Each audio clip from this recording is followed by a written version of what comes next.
Astra Travelers, and welcome to another episode of Tales of Teyvat, a Genshin Lore Podcast. Last week, we discussed the one and only Arataki Itto and the Arataki Gang. We can't wait to see where the game brings Itto next. Hopefully, it just isn't jail again. This week, we're going to be discussing the gods of the desert. Additionally, I want to remind travelers to visit talesofteyvat.com to see visual representations of the lore mentioned during today's podcast. Your guides have put them together for you to make things a little easier to understand. On our site, you can also find some awesome goodies, including artist spotlights from the community for each episode, wallpapers for download, and a way to check out some of our favorite Genshin merch. Finally, feel free to email us at talesofteyvatpod@gmail.com to let us know what you think of this week's episode and what topics you'd like to see in the future. That being said, the desert is a huge region of Sumeru. It's an ever-expanding region of Sumeru. They just keep tacking it on. What if we had 3 expansions of it so far? Yeah. I think so. The first part of it was an expansion, because when Sumeru first opened, we only really got the rainforest. We knew the desert was there, but we couldn't go there. Did we have that little,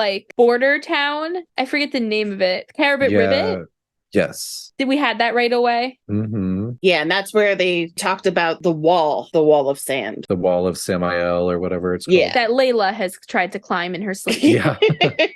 And just for our travelers, so you know, when we first got Sumeru, in case you aren't that far, or in case you're like our friend Mike, who isn't that far but has unlocked everything in the desert already, even though he hasn't finished the Inazuma Archon line. The anger that you have for this. He's always just like, I'm going to climb in this robot. I'm going to go in the robot. I mean, look, it's a long way to Inazuma. Let's be honest. He's in Inazuma, though. He's just excited about climbing in the robot. You know what's funny, though? None of us have ever had that opportunity. Because we're True. concurrent, man. We're concurrent. Yeah. We didn't have Sumeru to go to willy-nilly while we were only in Mondstadt or Liyue. Even going from Mondstadt to Liyue was hard. And we know that if we had the opportunity, Feeny would have taken it. Oh Mhm. yeah, I would have 100%. I love doing dumb shit. I've glitched through mountains before. Didn't you get in a boat at Inazuma and try to go all the way to the tip of Mondstadt? I did. I was going to say, tried. She did it. She did it, yeah. She also walked the ocean. So Yeah. I've taken a boat from Inazuma all the way to what I like to call the Time Gods extension site. Israt's extension site island over by the Spiral Abyss. And I glitched in Inazuma, #thanks Barbara, and I got under the sea. And once under the sea, I was able to walk across the sea ground all the way from Inazuma It was wild. to Mondstadt again, because I always think over by that extension site island in Mondstadt, there's stairs that lead down, but they have not programmed anything in the water. It is a neat little perspective, and I'm going to include one of the photos onto the site too, so you can see, because it's wild. So glitching aside and, exploration love aside, the desert is probably double the size of the rainforest, but it is Sumeru. And I think that's a really important thing to note, because honestly, it could seem like a whole other nation. Yeah. But it's not. The desert and the rainforest are all one nation under Archon. I mean, yes, under our beautiful Nahida, our sweet baby. But I will say it is more I wouldn't say a separate portion of the nation, or maybe just a different state to compare it to the Americas, because you have this great divide of rock between the rainforest and then the desert. Yeah, there's definitely been a lot of segregation between those of the desert and those originally of the forest. And I think Sino even talks about that a little bit, since he's originally from the desert, being someone who's now a higher up in the Matra. It's unusual, right? Yeah. It's like Arizona versus Florida. It is, you're right. Mhm. No, it's Georgia versus Florida. Oh god, is there really that big of a difference, Al, between Georgia and Florida? No, just there's a lot of hate because of the Georgia-Florida games. Oh, I only know this from symbiotic relationships. I was like, they just went with the desert. Arizona's a desert. I mean, that Yeah. makes sense. I was like, what? Yeah. oh, so it's Arizona, Oregon. And then you mentioned sports, and I was like, what? What? Sports? I only know just because I'm the only person in my office, he's like, so you don't root for anyone when it comes to the Georgia Florida games. I'm like, look, if it's Michigan versus Ohio, you have me, and I'm gonna say fuck the Buckeyes. Which, I'm sorry, Ohio, they've actually done really, really okay recently, so I can't say too much shit because, well, we weren't that good. Anyway. But yeah, there is a segregation between the desert and the rainforest. And I think what's cool is at the end of the arc online, Sumeru, you could tell that they're trying to abridge that issue. And they're trying to fix it. And they're bringing like books out to the desert. And they're trying to bring the academia out and education and blah, blah, blah.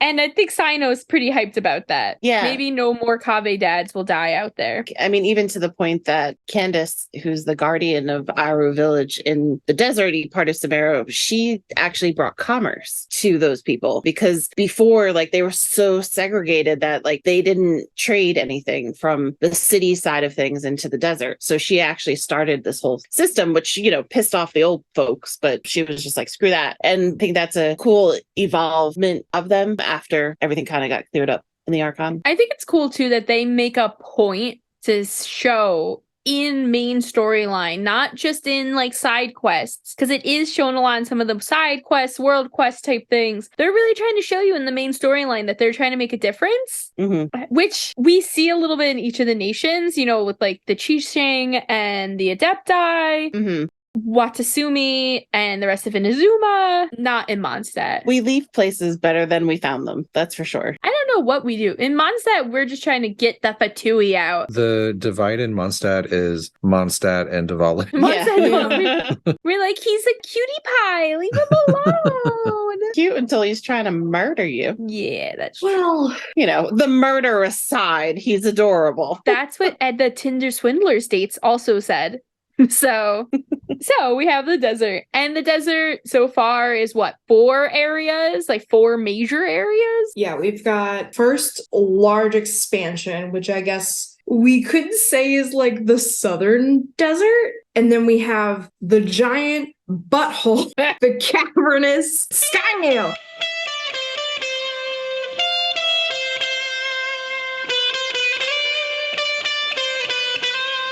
Is there a sky nail there though? No, I don't think so. I think it's just... Wait, where's the skynail? I don't think we actually know exactly where the skynail hit. I just assume because it's so like crater-like. It hit me right in the heart.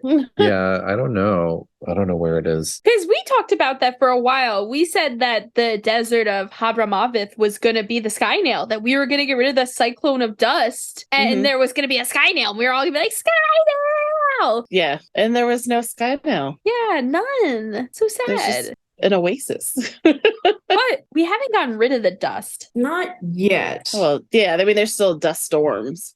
We can control it a little bit more with Lillipore, but... I don't know, man. Maybe it's a sign. I don't think we'll ever truly get rid of it, because I feel like, you know, a desert is a desert. Like, you're gonna have sand until, like, you have a moment of turning the entirety of it into a rainforest, which we would need Nahida or some other god to instigate that. Like, I don't think we'd be able to stop it. Well, I think that the Skynail might have been where the Eternal Oasis is. That's what I think too, because as we learn, and we'll get to this in a little bit, of King Deshret and the Goddess of Flowers, isn't that kind of like his memorial to her? So it's actually quite sweet when we're thinking about it, that he used this thing that in many other places would have been catastrophe and horrendous and in like a place of, you know, just destruction and death, into this standstill moment of appreciation to a person that he loved.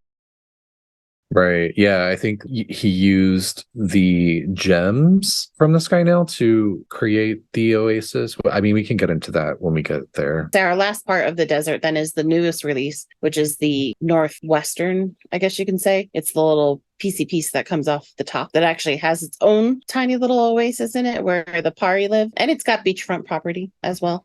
And a lot of caverns, lots of underground stuff that's up there. So that was our most recent exploration into the desert. Which has a terrifying gateway into the abyss. That too. And is also the location of the front gate of Conria. Yep. Dun dun dun dun. That was horrifying, honestly. I saw the door and I was like, I know, I was shook. I was not expecting it at all. it feels like too early to be dropping that kind of like, here's the door, figure it out. It's like the fact that they just put a fucking door. There's no doors anywhere else. They just clammed that one up. Yeah, we've all been looking for like caves or caverns or tunnels. No, there's just a whole door.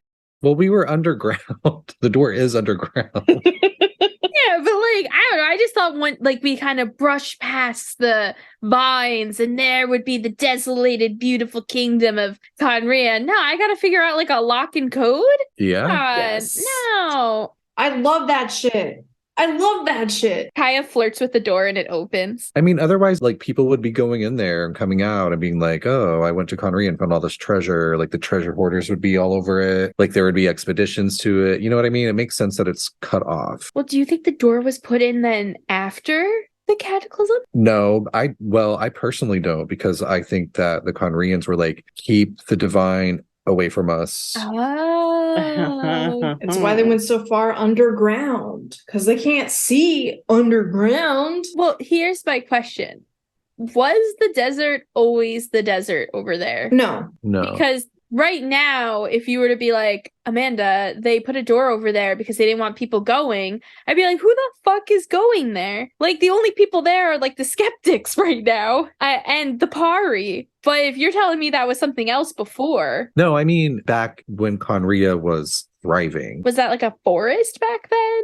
I know there's some weird timey-wimey stuff going on. I'm pretty sure it was a rainforest before, it turned into a desert. Or was it all desert first? No, I don't know if it was all rainforest exactly, but so I think it's unclear. What we do know is that the Skynail that dropped turned it into the desert. So before that, it was something else. I couldn't find anything that was actually described it exactly how it was. Okay. So it could have been, any kind of land. It could have been like sort of deserty, like maybe it was like some kind of arid, like rocky place, but it maybe had its sort of oases or whatever, or it could have been more foresty, or we don't really know. What we do know is that when the Skynail descended, it just basically shot a bunch of sand everywhere and turned it into the desert that we know now. Imagine for a second that the Skynail that was dropped onto Dragonspine was actually dropped onto the desert, and this was Dragonspine. Imagine if Dragonspine was this big. Oh my. Oh Lord. Oh my god, I'd be in heaven. Be in hell. The Pari would be frozen. No, that is interesting that, we have the dragon spine nail that turns the land into ice, and then we have the Sumeru nail that turns the land into desert. Still not really sure what the chasm nail did. Turned it to slime. Turned it to sludge? No, but that was, well, yeah, maybe it did. Maybe it just, that's the nail's effect on like a high concentration of, well, no, I was going to say a high concentration of forbidden knowledge, but if that were the case, there would be sludge all over the desert. There is sludge. It's called sand. No. Boo, sand. No, I'm joking. I like sand. I wish there was more water, but whatever. I wonder when Celestia is going to run out of Skynails. I mean, maybe the chasm was really just a part of Conria, so that was like a nail hitting Conria. Perhaps. I mean, there are a lot of undergrounds that we've even seen in Sumeru Desert in general. So it wouldn't be that strange to say that it spidered its way out. Yeah. Also, the chasm, if it's not Conria, it's been suggested that it's a nation older than Conria. Right. So that might have even been when Celestia wasn't changing things. They were just causing pain and destruction and not sand or ice. Well, I mean, the unified civilization was everywhere when the Skynails hit. So it was the same unified civilization that was on Dragonspine was also in Sumeru, and maybe the chasm, probably the chasm too. I like how we're like probably just everywhere. But it's weird because the chasm has a lot of Conrian stuff in it. Yes, including Dainsleif.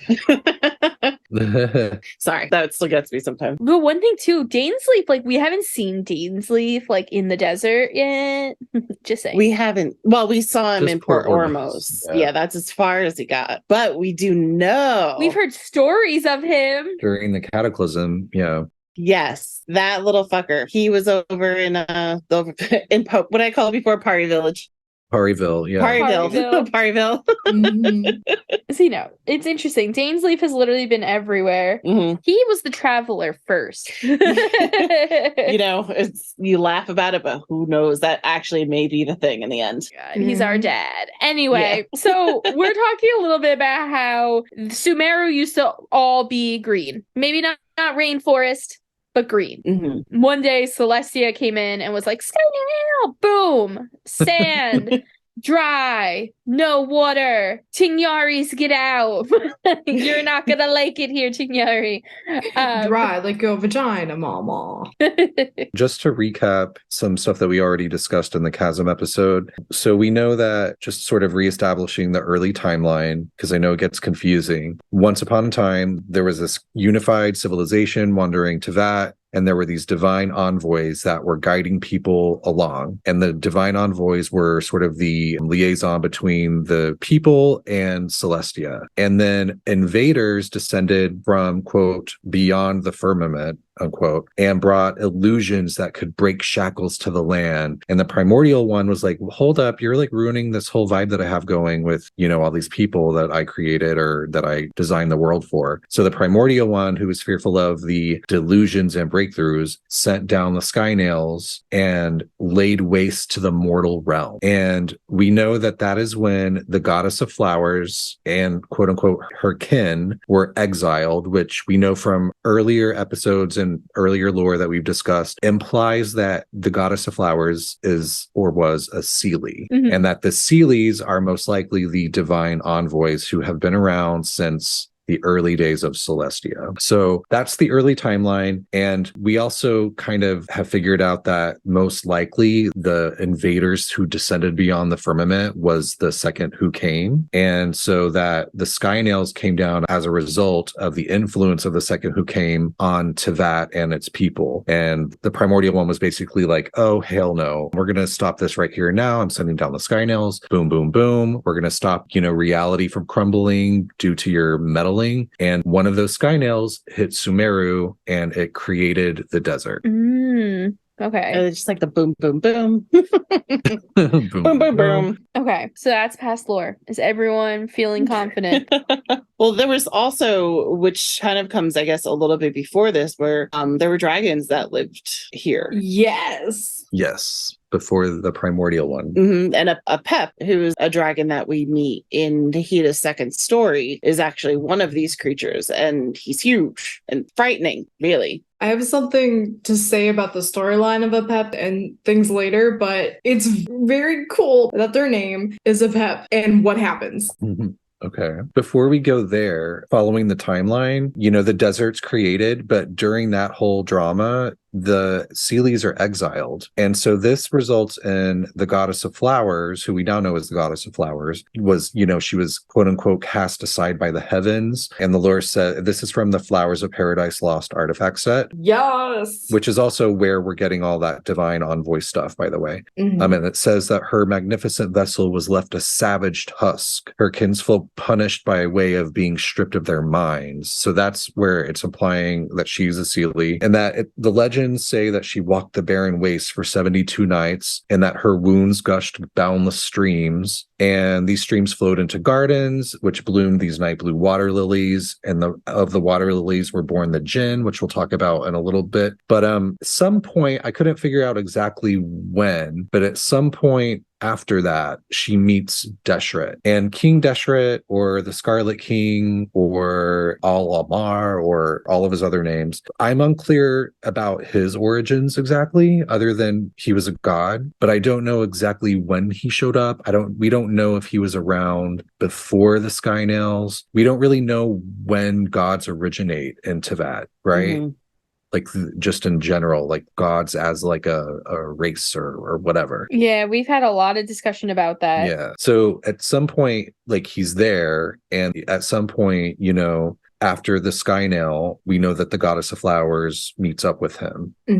And when King Deshret, who they make a lot of references in the lore about him possibly being of the sky as well. So it almost seems like he was also exiled, which I found kind of confusing. Like, according to the Lay of Al Amar, which is a book that you can find in the Academia's House of Dana, he was known as a son of the sky, and that's how he became like basically the king of the whole world at that time. And he would look up at the sky and recall the boundless paradise above, and that he would sort of get like really wistful and melancholy about it and start really obsessing over it. So that's something that is in the lore a lot. So it kind of makes you wonder, like, is he a regular god the same way that we think of gods in the game now? Or was he from somewhere else? Could he have been like, you know, like one of the sun chariot people? Right. That's what I was going to think of, because a lot of King Deshret, there's references to, you know, Ramses II and King Solomon, but there's a lot more influence of Amun-Ra and the sun god of Egyptian mythology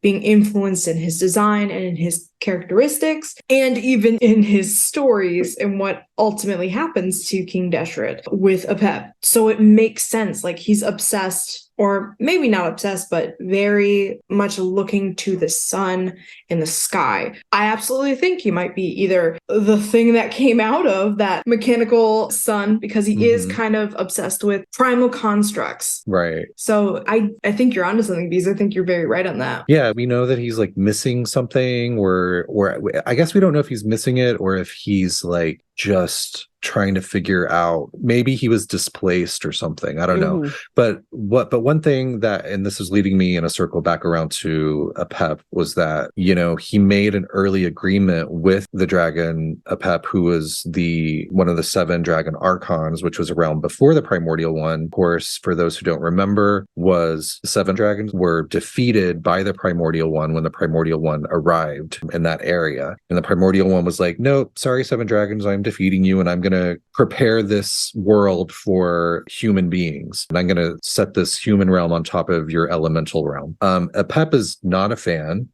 Did not like that, but he was still around somehow when Deshret started coming into power as a god among these people in Teyvat. And so Deshret made an early agreement with Apep that if Apep allowed him to build his kingdom in Apep's sort of domain, that in exchange he would allow the dragon to eat him after he died, so that the dragon could absorb all of his gained knowledge. Can we pause for a second? Who makes a deal to get eaten? Like, I just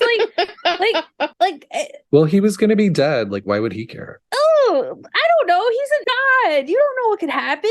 Like, you could be brought back or something, Yeah. I'm sure. Like, oh, he was like, hey, man, when I die, eat me. What? Well, as we find out later, though, when this does occur, I don't want to jump ahead too much, but he may have had ulterior motives with that as well. And it brings back to the Egyptian mythology, where Apep is a god of chaos in Egyptian mythology and is kind of hanging out in the underworld as Ra, the sun god, is doing his journey of night, taking the sun through the underworld. And basically he meets Apep, and then some tales he gets swallowed by Apep, and some he just defeats Apep, which depending on which one. Either way, he still like either bursts out of Apep and defeats him or whatnot. And he continues that journey to the morning door, where he opens up and the sun comes back and it's morning time. So it's really cool that King Deshret here is eaten by Apep. It is. That is interesting. It's so cool how they bring in, and I know we talk about it all the time, but it's so interesting how they bring in like history and like mythology from our world into this world. And you know, after our Alice episode, it really has me questioning things too. Like, Alice knows this world, I think. Yeah, it's cool when there's like these little almost Easter egg pieces that tie everything back, or have you can see the influence of it. Absolutely. So King Deshret then. Oh, King Deshret. Well, King Deshret wasn't a big fan of much too. Like, he didn't like Celestia, and they wanted to like make him an actual full-on Archon kind of deal. But he was like, They offered him a gnosis, right? they offered him a gnosis, and he was like, I don't know about this. So was he offered the Gnosis before Rukkhadevata? Yes. Oh, interesting. Yeah, he was the first choice. Wow. So, and what he decided to do was to rule with, because at this point, when this happens, the goddess of flowers, like she even warns him, like, maybe I don't want to piss these people off. Like, but Rukkhadevata is in the picture as well at this point, and he decides that he wants to share the kingdom, which is the wrong word, but kind of share Sumeru with these two other gods, and he decides to share it with the goddess of flowers and Rukkhadevata. Imagine Greater Lord Rukkhadevata being second. To be clear, it says that King Deshret shared his throne with the goddess of flowers and Rukkhadevata, quote, in an age when kings vied for power, unquote. So people think that means that this implies that their rule was shared during the Archon War, but it also says that he rejected the gift granted by the divine throne to seek his own path. So people think that that also means that he turned down a gnosis. I mean, it's a little vague, so it might be interpreted differently, but it kind of sounds like that's what happened. Like maybe he was offered the gnosis like during or at the end of the Archon War, and then maybe he said no, and that's why it was given to Rukkhadevata, or maybe he just mentally rejected the idea of it from the get-go and it was never offered to him. I'm not really sure. I love the idea, though, that during the Archon War, these three were just kind of chilling. Yeah. All the other nations are in, like, utter despair. They're just all hanging out, falling in love with each other. Yeah, like, you hear Zhang Li's stories. So, you know, I guess you don't hear Zhang Li's stories, but you hear stories about the Archon War involving Morax, and it sounds terrifying. He talks about losing friends and lovers and his people dying and, you know, his giant rock spears that are now islands. Saving Zhao from like a slave master god. Oh, yeah, and like over in Sumeru, they were like, education, flowers, 3 gods. Like, I like it. It's like the Islamic golden age in the Middle Ages. Yeah, they were like building an empire. Yeah, they were. There's a lot of different tribes out in the desert that followed them. Or did they only follow, like, technically King Deshret?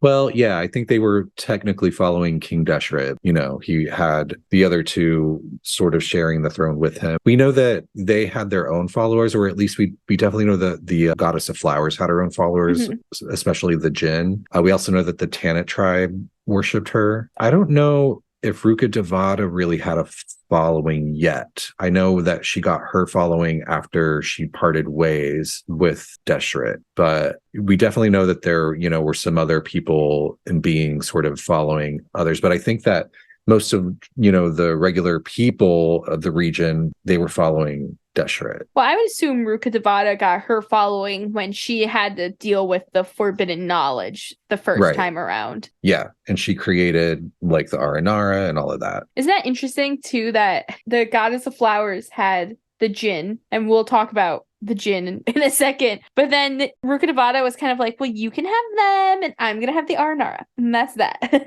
She almost like kind of copied what was already in place, just in a green area.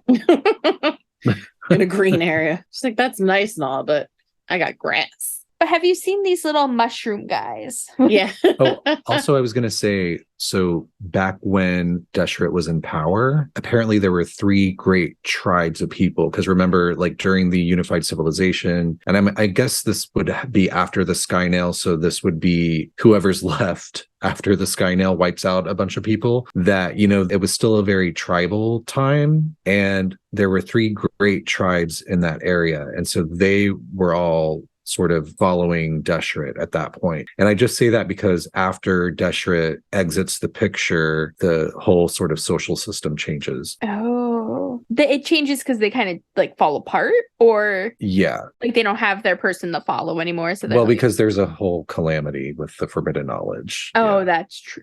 I sometimes forget that like they had like their own kind of cataclysm prior to the actual cataclysm, because it's so sad. Like they were living in peace for so long, and then someone had to go searching out for knowledge that he didn't need. Yeah, there was the second who came cataclysm, then there was the forbidden knowledge cataclysm, and then there was our cataclysm. And the So one there's that's been at gonna least come. 3. So fucking many, man. So let's talk about King Deshret and the forbidden knowledge for a second. So forbidden knowledge is, I mean, it's quite literal. It's knowledge that we're not supposed to have, but that's because it's like celestial knowledge, right? Like Celestia doesn't want the humans having it. Almost and- like Celestia doesn't want the people to know the origins of them. And almost like, to me, it seems like they don't want to be able to be taken down.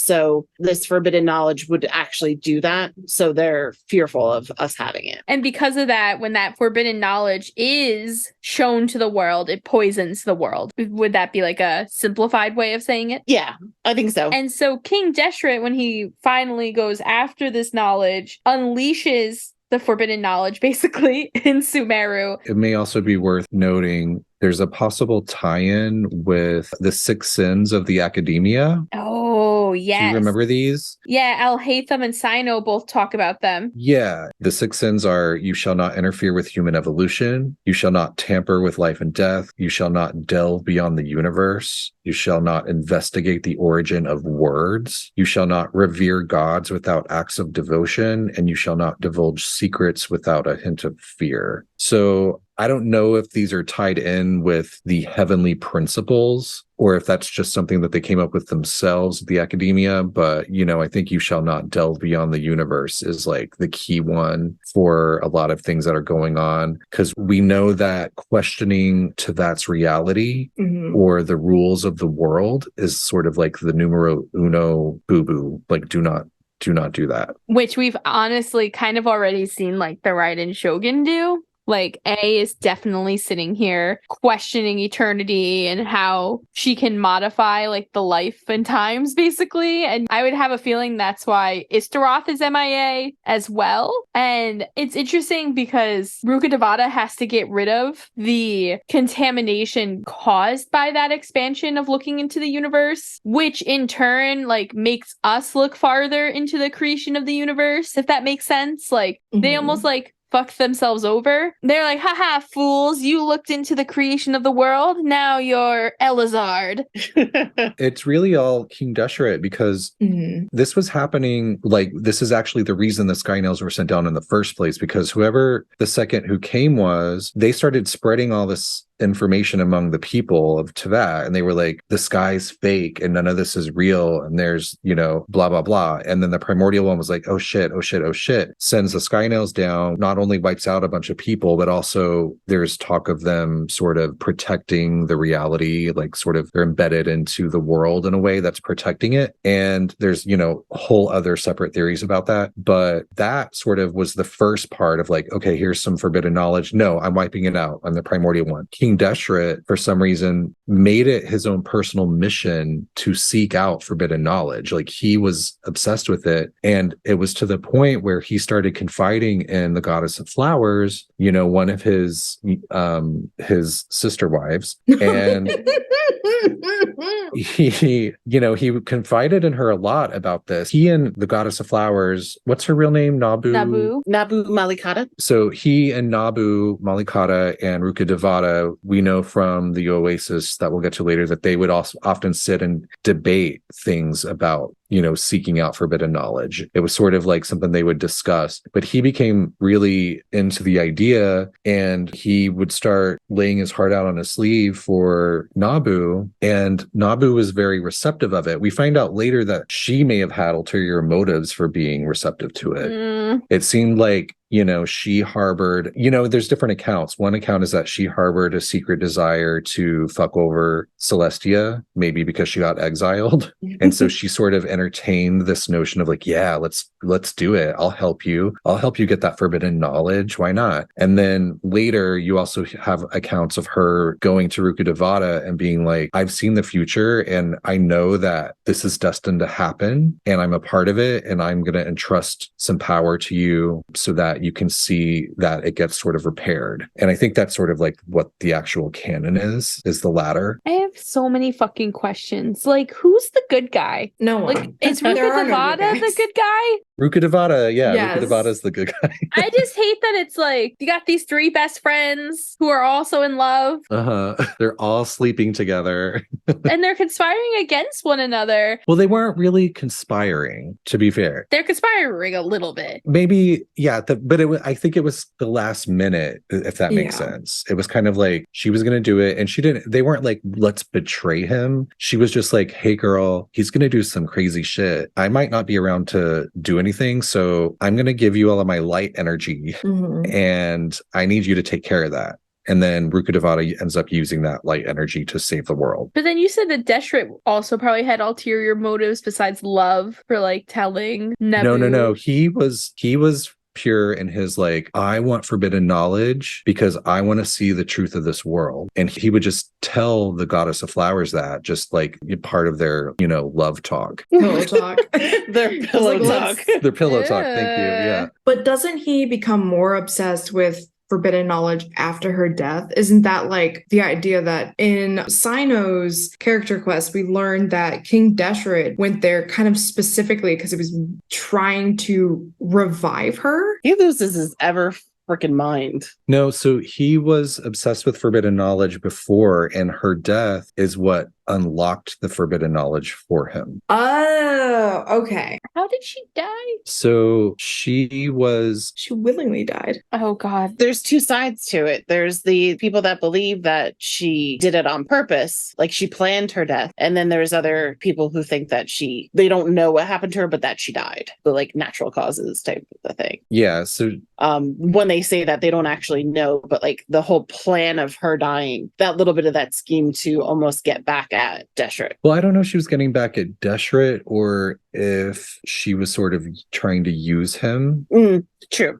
But yeah, that's in some of the lore attached to certain things, but it's kind of like hearsay. It's kind of like legends about it. So we don't really know the full truth of it. But what we apparently, or allegedly, I should say, know is that, she sort of is hearing all this from Deshret, like, I want forbidden knowledge. I want to unlock the truth. And so she agrees to help him. And she says, I will fashion you a bridge to the forbidden knowledge. She warns him not to fear the crystalline sapphire nail. She knows that, like, they're going to have to do something with the sky nail or get past the sky nail somehow, but we don't know how she does it. But she basically just turns her body into a conduit, and that creates this bridge. Don't know what the bridge is to, don't know what happens. She also says that he will lose much in the exchange for forbidden knowledge, and she warns him to remember the punishment that once was inflicted on the fallen envoys of heaven. So she is kind of implying that maybe the Seelies were the first people to actually succumb to forbidden knowledge, and maybe that's why they got exiled. And that sort of, I think we know from other lore that the Seelies were involved in some kind of falling out with Celestia. Right. So they may have been the first example set, and that was, the first cataclysm of like the sky nails coming down, and that's when the same time they were exiled. So she's sort of warning him like, hey, there's a very heavy price to pay. Are you sure you want to do this? And then she agrees to do it, and she somehow turns her body into a conduit that creates a bridge, I'm talking in quotes, and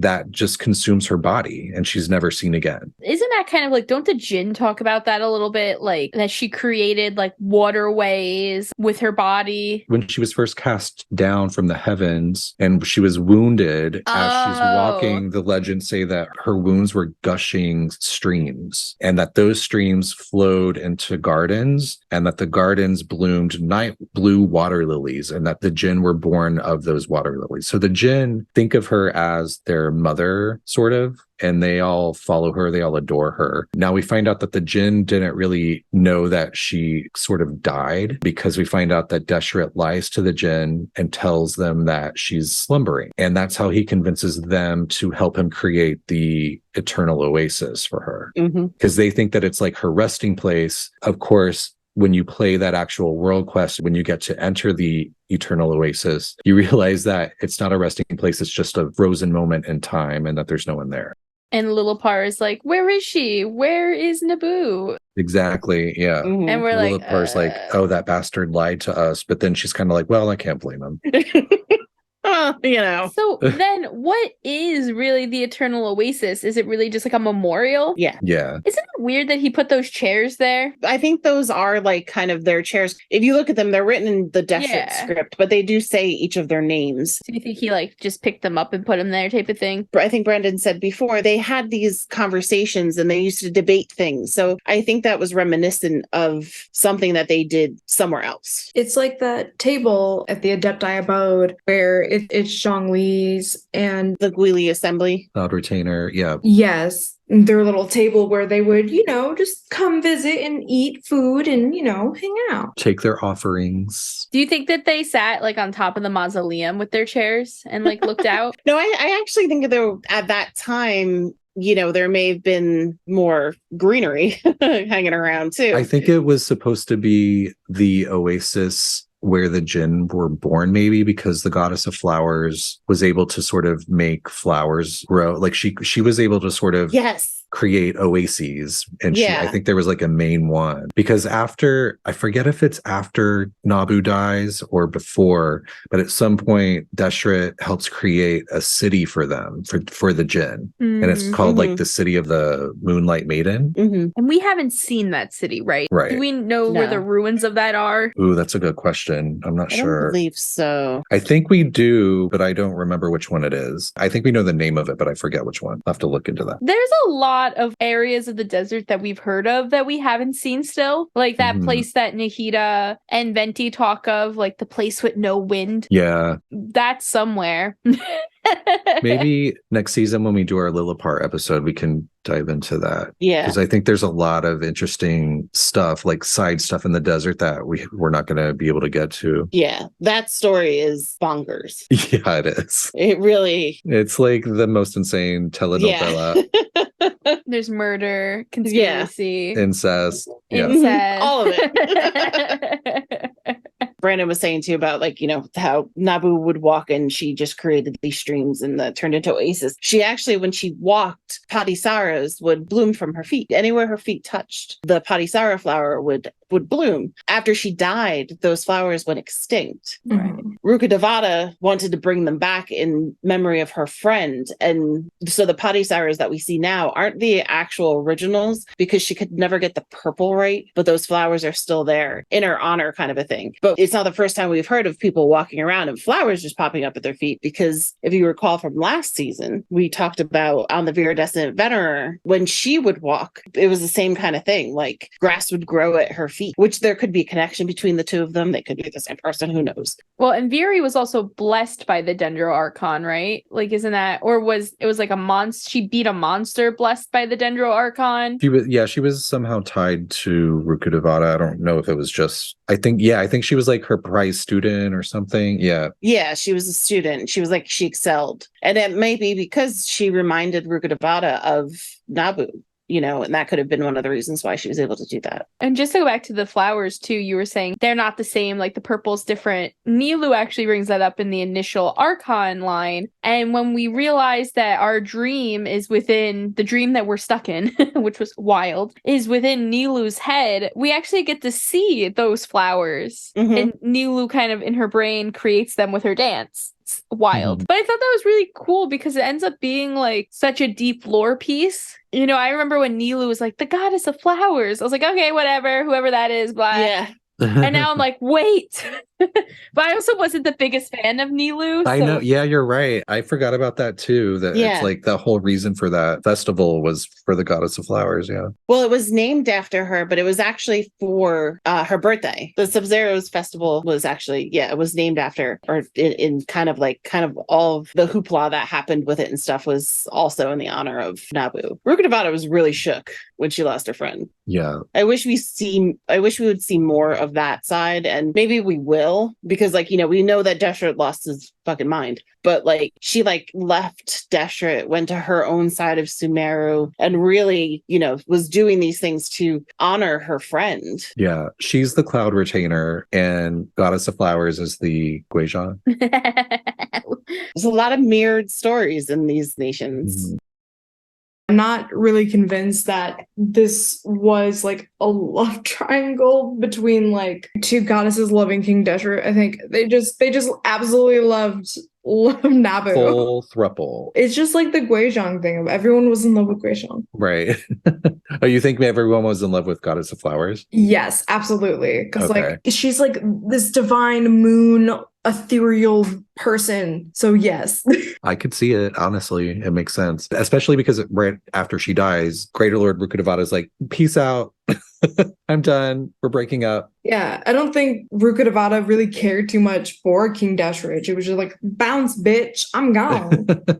Well, I'm sure when she also realized that you were saying earlier, Brandon, that like the Goddess of Flowers went up to Rukkhadevata and was like, hey, he's going to do this stuff. I need you to stop. Here's my power. I'm sure Rukkhadevata at that point also knew that Nabu was getting ready to sacrifice herself. Right. And I'm sure that also tore Deshret and Rukkhadevata apart, even if Deshret didn't know it. Exactly. Yeah. This is from the Woru Kasha's Glow artifact set that this lore is coming from. So the Goddess of Flowers foresaw the cataclysm and her role in it. So this is sort of hard to explain, but she sends Rukkhadevata her, I'm going to say, Kavarina. I don't know if that's how it's pronounced. We haven't heard it out loud in the game yet, I don't think. But it's that weird KHV word, Kavarina, which is basically, from what I can gather, is sort of like just light energy. It's that energy that diametrically opposes void/abyss energy. So she sends hers, she's able to control it somehow, and she sends it to Rukkhadevata. And she actually has a conversation with her, this energy, before she sends it over to Rukkhadevata. And she's like, this is your new mother. Like, take care of your new mommy, because I'm not going to be around. And so she sends that over to Rukkhadevata. And then this is all happening, right before she goes and turns her body into a conduit, which allows Deshret to access the forbidden knowledge. Now he comes back. There's like sand. There's a giant sandstorm when she dies, which adds even more sand to the desert. And then when the dust settles, this is sort of like when the curse of the forbidden knowledge starts. So pretty soon after that is when Elazar shows up. Everyone starts succumbing to the curse of the forbidden knowledge. And this was, in between that is when Rukkhadevata is like, I'm out of here. Nabu's dead. I'm going to head out. So she goes and she creates this oasis on the other side of the desert. And part of that is her using what's it called? The Varuna contraption or the something contraption. And then she creates the Aranara. So she's able to sort of create the rainforest on the other side of the desert. Meanwhile, the desert's going crazy because of forbidden knowledge and it's getting out of hand. So she goes and helps. That's what motivates her to create the Akasha system. So she can use, all of the combined mental powers of that area. And she does that. She combines that with her own powers. She rids the world of most of its forbidden knowledge, which shrinks her down into a child. Yeah, which is crazy because the fact that she uses so much element, like she becomes the small being and to what Nahida is now. In the Apep story, when we go through that quest, I think it's the first time she really says it out loud too, of like, I'm going to try and I'm going to stop this, but you're not going to see me anymore because I'll be too little. Like she kind of alludes, she says that she's basically going to shrink again if she has to do this again.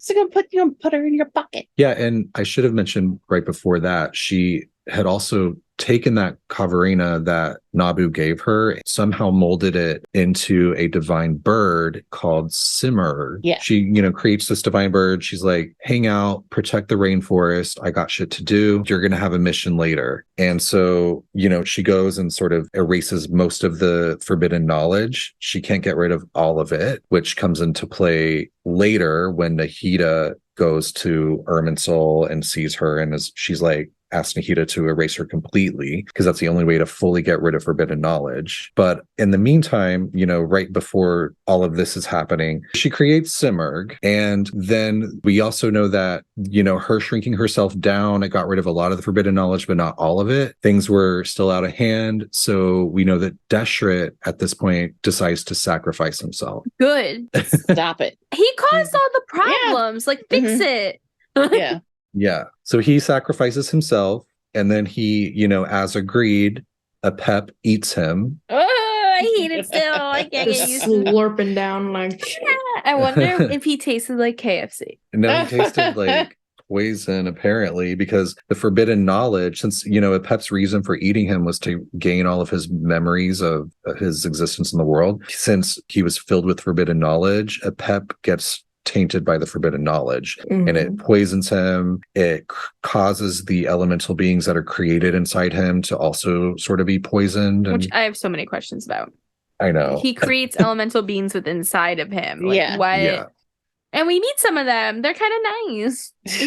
Yeah. But they just live inside this giant dragon. Well, they're created there, and then they somehow make their way out, probably through his butthole. Oh, Yeah, he shits them out. Shits out the these heart little- of the oasis.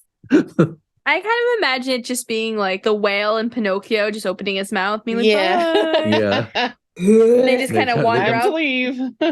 Yeah, they're like, bye, Dad. So he's gone, right? And Rukkhadevata's shrunken down. However many years pass, and then 500 years ago, there's another cataclysm. Rukkhadevata, instead of going to where the main action of the cataclysm is happening, which we now know is the Sumerian desert, she's at Irminsul, and she is protecting, the spread of forbidden knowledge that is once now flooding back in from Irminsul. And so she was at Irminsul, but she was there just to protect Irminsul, right? I forget if anything happens to her during the cataclysm. No, I don't believe so. I think she does her job. Because I don't remember, though, if the withering zones come out at that point. I know what she does. She's at Irminsul during the cataclysm, and that's when she snips off a little branch of it, like the purest branch of Irminsul or herself or whatever, and creates Nahida. So she basically sacrifices herself to create Nahida at the time of the cataclysm. She cloned herself. Too bad Deshret wasn't around to see that he forced both of his friends to die. Yeah, basically. If only he lived long enough to see the chaos. But at this time, though, so she does that. Nahida's born. The sages of the academia come and steal her Yeah, they snatch her up. and stick her in a birdcage. Yep. So many questions about that still, too. Yeah. Like, how did they know to, like, first off, where is Irminsul? Like, how did they know where that was? Maybe there's another fucking door. Well, maybe she just appeared like in the desert somewhere. Because isn't that in that really sad birthday video Yeah. of Nahida's? Isn't she just sort of like in the desert, and then she gets Mhm. snatched and put in a cage? Yeah. She gets put in a carriage first, I believe. Yeah. So it's definitely not right in Sumeru City. Interesting, another carriage, just like the sun chariot. Like, Yeah. symbolism. It is an interesting question of like, where's the entrance to Irminsul? Because we know that the Hexen Circle are somehow able to access it. Yeah. I don't know why I just thought it was over at the birdcage, but maybe that was just because that's where the last place we were before we go to Irminsul. I may have just made that up. Oh, yeah, I think Nahida just snaps her fingers and is like, you're in Irminsul now. Surprise. Right. Yeah. Yeah, because it's all like a realm of consciousness or something. Yeah. I keep just calling it the birdcage, but it's the sanctuary. My impression of Sumeru is like anytime it gets too confusing, someone is just like, realm of consciousness. Yeah. Literally. It's so true. Oh, did that not make any sense? Realm of consciousness. Oh, you're really confused about this topic right now? Realm of consciousness. Mhm. Which is also funny, though, because we kind of deal with something very similar in the plane of euthymia. Yeah.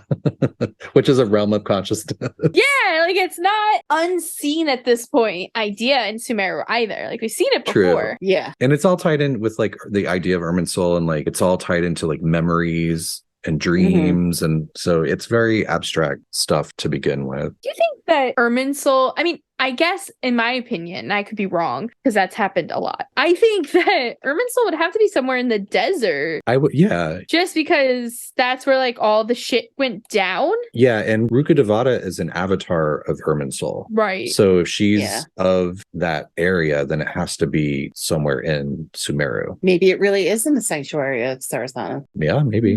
I don't know. I assume that it's underground because everything ends up being underground. Onomiya, the chasm, Conria, everything's underground. We know the ley lines are tied to it, and they seem to sprout up from the ground. So Mm-hmm. Yeah, I was thinking maybe like the ruins of Dari might be a place, or like where that weird like glowing tree is in the Apham Woods, maybe. mhm. Like that's kind of a border area. Oh yeah, because the seed of that, isn't that what the Aranara is born from? I believe so. Yes. So yeah, that might be it, because I think they're from essentially Irminsul. But it also could be an area that we don't fucking know. So Yeah, one that we haven't seen yet. yeah, who fucking knows in this game, right? I know it's not the Murakasha Oasis. So she had shrunk herself, and then the cataclysm happens, and that's when she creates Nahida. During the cataclysm, while she's dealing with Irminsul problems, all the other I guess we don't know if all of them, but some of the other Archons were meeting where all the action is taking place, because we find out that Conria had tore a hole open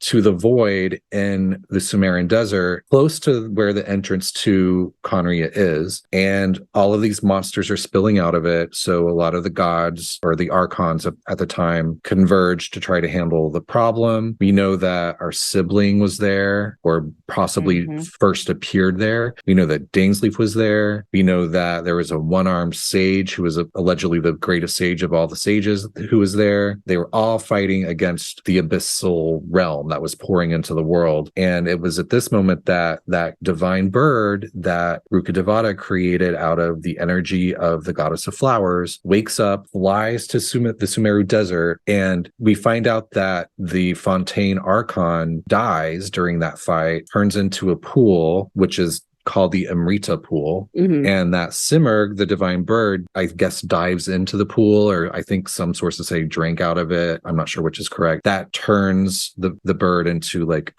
countless particles of light, which cleanses the filth that's pouring into the world and seals the hole to the abyss. Did I get that right? Yes. And those little balls of light, though, also then turn into the party. Right. Which I also have so many questions. So that's where they're grown from. Do we know exactly why the Fontaine god was like? Well, they were all there. I mean, think about it. This would be where Makoto is as well.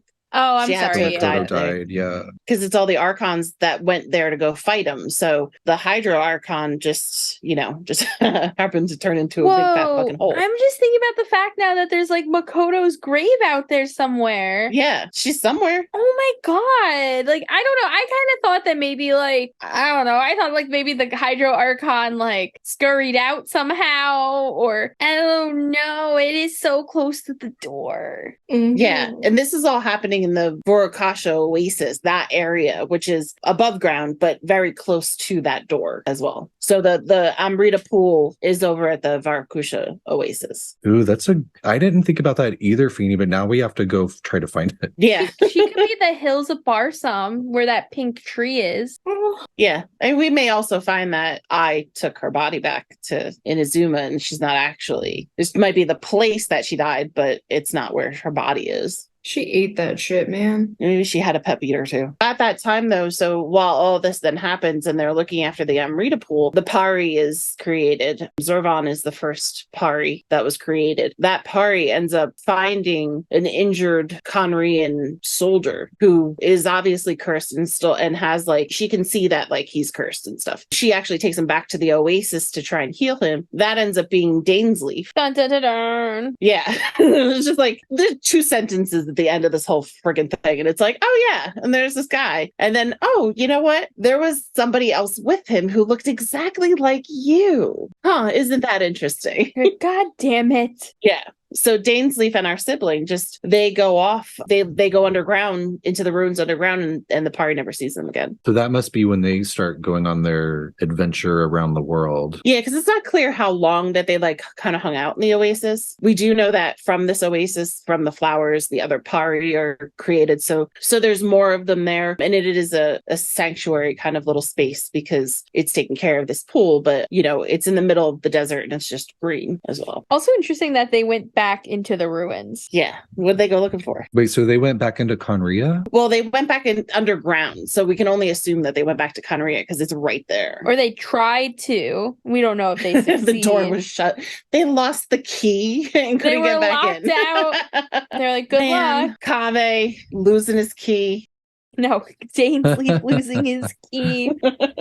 Yeah, it all comes back to Kaveh losing his. I'm a little confused on one thing, though, which was, does Rukkhadevata, when she creates Nahida, does she go away? Like, does she die-ish? So Rukkhadevata goes away, but her memories remain in Irminsul. So she's dead. But this happened during during the cataclysm? Yeah. So when Nahida is born of this twig of Irminsul, it's like the twig of Irminsul mixed with the power of Rukkhadevata. Rukkhadevata, I assume, kind of like Infinity War, like ashes away. Kind of Right. similar to how we've like described D-Luke's dad, like But it's Krampus. like instead of ash, it's like little particles of light. Yeah. And that's kind of the way we've described Krampus's death as well. So I kind of pictured that happening. And the only reason it kind of, in my opinion, seems like she might still be alive is because she prepped a message for Nahida in the Irminsul tree for her to hear, to be like, yeah, you have to like alt delete me right now, like control alt delete right now, otherwise y'all are going to continue to get forbidden knowledge, because while no one knows what forbidden knowledge is in the world, I knew what forbidden knowledge was, therefore Irminsul knows what forbidden knowledge was. It's very convoluted. But I do think she died in that moment, in my opinion. Yeah, I believe so too. It's kind of like she's like Nahida's half sister or like half mom. I don't know. Yeah, I took it that as soon as Nahida was here, Rukkhadevata was gone. Like they couldn't exist in the same place at the same time. So what's weird to me is that, so there's sort of maybe a discrepancy, or maybe it's just vague or unclear, but we know that there's this tree that is where the Hydro Archon's pool, Amrita pool is, and it's this magical tree called the Harvest Token, and that is sort of what's creating the seal protecting Teyvat from the abyss, right? And the Amrita pool is like at the base of the tree, and the seal is like it accumulates filth, and so every so often there's this ritual to re-cleanse it. It's very much like stuff that we've seen in Azuma. But during the actual cataclysm, how did this tree grow from the base of the remains of the Hydro Archon? And then we know that the tree was grown by Rukkhadevata, but Rukkhadevata was at Irminsul, and then Simmer like flies over there, like all at this is all happening at the same time? Or maybe it was like, maybe this battle area lasted for years and years. I don't really understand. I kind of thought that the tree was already there, but it just hadn't born the Pari yet, because the Pari also mentioned being kind of born from that bird. Right. Yeah. So in my head, the tree was always there. But how did Rukkhadevata seal the abyssal hole if she was at Irminsul during the cataclysm? I always thought it was just the power of that bird. I could be very wrong, Yeah. but since that power had like Naboo in her already, right? Because the bird is made of the particles from the goddess of flowers. I always kind of thought it was more so like Rukkhadevata being like, go do this, like, and maybe even putting more of her powers into The bird that bird. and the remains of the Hydro Archon seal the abyss, and then the tree is grown afterwards. But then Rukkhadevata is not around anymore. Well, the pool's not directly underneath the tree. It's off to the side. Yeah, it's like off to the side and in a cave. Oh. Yeah, it's in like a cave and stuff too. I would assume that maybe the Fontaine god like died while giving their power to the bird too, maybe. Maybe that was like their last final breath was like, bird, take my Well, no, power. I'm more just confused about like how this tree came about, if Rukkhadevata allegedly created it. I assumed it was there, like I said. I might have read it wrong, but I had always assumed that the tree was already there. It might have been, because it says that, again, this is coming from the Voru Kasha's Glow artifact set. So they're talking about, how the goddess of flowers had this prophecy about the cataclysm, and that, just as the covenant fellow had warned, the tides of the dark beast swarmed forth and swept through the newly birthed forests. The former leader of the realm of water was slain amidst the upheaval, and her body was transformed into a sea of pure dew, the Amrita. And yet even that pure sea would dry up in a desolate land destroyed by the abyss. Yet the mistress of grass and trees had no time to mourn, for the mother tree of numberless seeds, which is the harvest token, needed to be nurtured. To cleanse the dark impurities and ensure the purity of the Amrita, Simmerg would shatter its divine form. I'm not sure. So it's very confusing, because it's the mistress of grass and trees has to be Rukkhadevata, right? Yeah. And she had no time to mourn. So it almost makes it seem like she was around after the battle. Maybe it took her time to dissipate after creating Nahida. Or Or maybe she came over before she went to Irminsul. Maybe like she came over here first since the fight was already over here and did what she needed to do before heading out.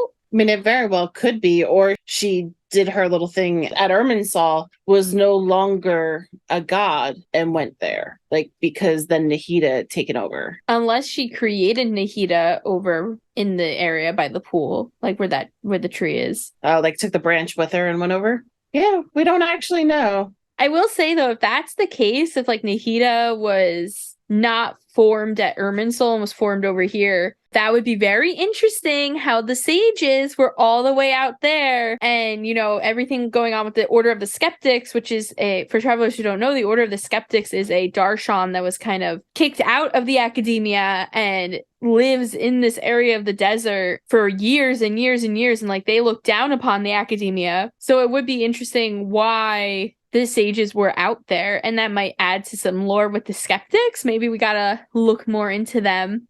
There's definitely a lot of questions. Like anything that happens, when we find one thing out, we seem to ask 35 other potential questions that go along with it. I do like that idea though, that maybe she was protecting Irminsul during the battle, and then while she was there she snipped the branch, but yeah, maybe she didn't transfer her energy into it or whatever until later. So it would make sense if she went to the battle after the fact, that like then there was this Amrita pool. Sumeru had already used it and destroyed all the abyssal stuff, and that she grew the tree using the Amrita pool. Yeah, she kind of saw what was happening when shit. She's like, we're gonna need to seal this up so that nothing can get back in. And so she created the tree at that point. That makes a lot of sense, actually. And then she transferred into Nahida. She pulls out of her pocket. She's like, thank God it's still here. Yeah. Oh crap, I broke it. There's Where's too my many magical twig. There is one other thing I'd like to bring up today, and that is the reincarnation theories that are out and about. I don't know if you guys have really read any of them, but there's a lot of theories. I've read that there's a lot of theories out there that Sino or Al-Haytham could be a reincarnation of King Deshret. I've read that a lot of people have said that Kaveh, Nilu, or Tinyari could all be reincarnations of the goddess of flowers. And obviously you have Nikita as Rukkhadevata. And I think some of them people just do because of the ships. I think people like Sino as Deshret and Tinyari as goddess of flowers because they ship that shit to no end. Yeah. I'm with them. I'm here for it. I don't know if I think Tinyari is the goddess of flowers, though. Although he loves to eat a good mushroom. But that's also touched upon at the Sub-Zero's festival as well, because we're talking to that one guy about the chocolates and stuff too. Doesn't he mention about that the goddess of flowers could be any one of them? Yes. Did I make this up? No, I think you're right. The guy who's in love with Nilu, right? Yeah. He does say something like that because they believe in reincarnation in Sumeru, it seems. Yeah. Mm-hmm. Which this is the first place we've really seen the ideal of a reincarnation, really. Besides Kokomi, we get some she's the hydro dragon vibes of reincarnation, but this is really the first time reincarnation is brought up pretty hardcore in the game, which brings questions back to time loops. But I don't know. Yeah, I mean, I think it's when Nahida meets Rukkhadevata in that realm of consciousness, and Rukkhadevata is talking to her, and she actually mentioned something about the samsara, which we know that the samsara, remember, that's what they called the loop of the dream, like when we were stuck in the dream over and over and over again, it's an endless cycle of samsara. So she actually refers to sort of the world that they're in as the samsara, or she mentions something about the next samsara. So to me, it seems like they're laying the groundwork for there to be some kind of cyclic thing happening in the story. And Al, I know you're pretty interested in the reincarnation stuff. What are your thoughts? Who's who and? I definitely think Kaveh, which a lot of people are like, whoa, why is Kaveh the one that would be King Deshret's, reincarnation? Well, when we look at Kaveh, and King Deshret is a Scarlet King, of course, red, but he's also more interested in technology and architecture and a lot more along the lines of what King Deshret was really into for majority of his, reign, because he does create a giant city with the goddess of flowers, and he's really into a lot of mechanical stuff. So it makes a bit more sense, as well as I think people, whenever they look at his constellation, it kind of does look like a phoenix or like a bird with its wings kind of rising as if it's about to take flight. And though Alhaitham has like the eyes of King Deshret, he doesn't really fit that personality. He doesn't really fit that like super like ambitious, wants to be a ruler, wants to have this great kingdom. He's so much more into knowledge, which they could just be both halves of a coin here. Like they're both part of King Deshret and they're just two different aspects of him. There's, several theories of that, but I do like how Kaveh, even though, he doesn't seem so as important in many of the storylines, but he is in our hearts, that he's more nuanced toward King Deshret, if that makes sense. Okay. Maybe Kaya's the reincarnation of Deshret. God damn it, no. Kaya is everything. Who do you think is goddess of flowers then, Al? I don't think we have another goddess of flowers. I don't think she's going to be reincarnated. I mean, she was a Seelie. Yeah. Wait, maybe it's Layla. Layla, oh God, no. I think in some weird way, she's not going to be reincarnated, but someone else is going to kind of take that place. And I think that might have to be a descender or, someone of like an outsider who's come to Sumeru in the desert of Sumeru, like as an outcast. Like Lumine? Yeah, kind of. Or Aether, depending. So they could take on that aspect. Or it could just be someone completely new, because there is a cyclical cycle that you definitely point that out, B, of like things keep repeating. And it's frustrating to see that, because it's like, well, we know what's going to happen because we've seen it happen before and it's tragic. But thus far, we don't have anyone to take the place of the goddess of flowers yet. Doesn't mean that they're not coming. What if it's Kale? Why do I always think it's Nilu? Is it because she did her little dance? It's heavily suggested. The catwalk? It's suggested, yeah. It could be, but I don't know if Nilu has the right, oomph. Because we pointed out the goddess of flowers is kind of conniving, and we don't know if she's truly using King Deshret or actually likes him or all these different things. There's like a lot of like they're using each other and they're knowing they're using each other. And I don't think Nilu, at least her personality type, fits that. Doesn't mean that couldn't happen. Yeah, I think Nilu loves the goddess of flowers. I think she's just a huge like fan. Yeah. She's like head of the fan club. I really like the idea of it being Alhaitham and Kaveh, to be honest. I think, you kind of added like the using each other thing, and while I do personally think that Alhaitham and Kaveh love each other, I also could see them, make business ventures with each other, not just, things for fun. Is that what they call it? That's true. Business ventures. Mm-hmm. Like, they care about each other. In Kaveh's hangout, you have a moment where you get to talk to Alhaitham about Kaveh, and he's basically like, Kaveh is self-deprecating. This is what he needs to feel better. And he basically explains Kaveh to us. And you're like, oh, you do really care. That's what we're letting him live with you too, isn't it?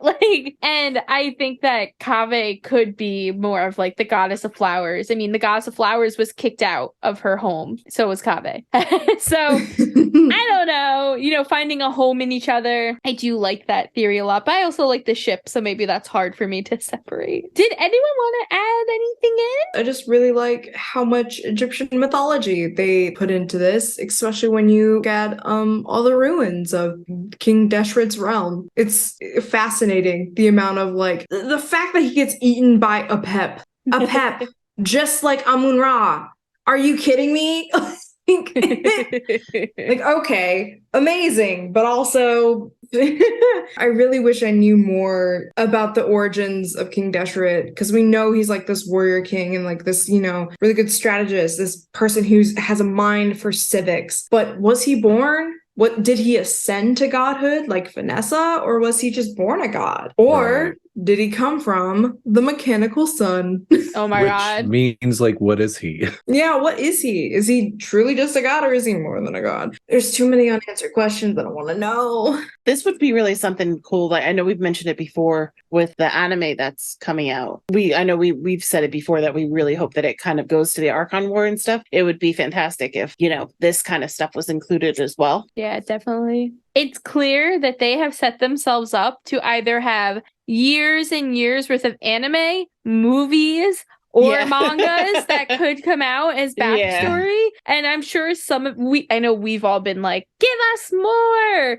And I'm sure they can't give too much more without spoiling stuff yet. I truly believe that they've had a lot of their storylines and everything planned out forever. Yeah, I'm really hoping that, come September, when we have the next anniversary, I really hope that they give some kind of update on the anime. Yeah. I do think, travelers, that's all the time that we have for today. Thank you for traveling out into the desert. We hope you stayed hydrated and brought tons of water with you. Sino would want you to be well prepared, and Tinyari would be pissed if you let yourself get hurt. So think of them next time you venture out into the desert. If you like this episode or you want to let us know what topics you'd like to see in the future, please feel free to give us a follow on Instagram, Tales of Teyvat Pod, or on Twitter, Tales of Teyvat. You can also send us an email at talesoftevatpod@gmail.com to let us know all your thoughts about the lore, questions, or things that you just want to let us know. Next week, we're going to be talking about the Blood-Stained Night. And then we'll get to kind of revisit some of our Viridus Venerer lore, which is super exciting. So come back next week. Otherwise, travelers, safe journeys. We'll see you next time. Bye, you sandy, thirsty nerds. Go drink a glass of water because you look parched.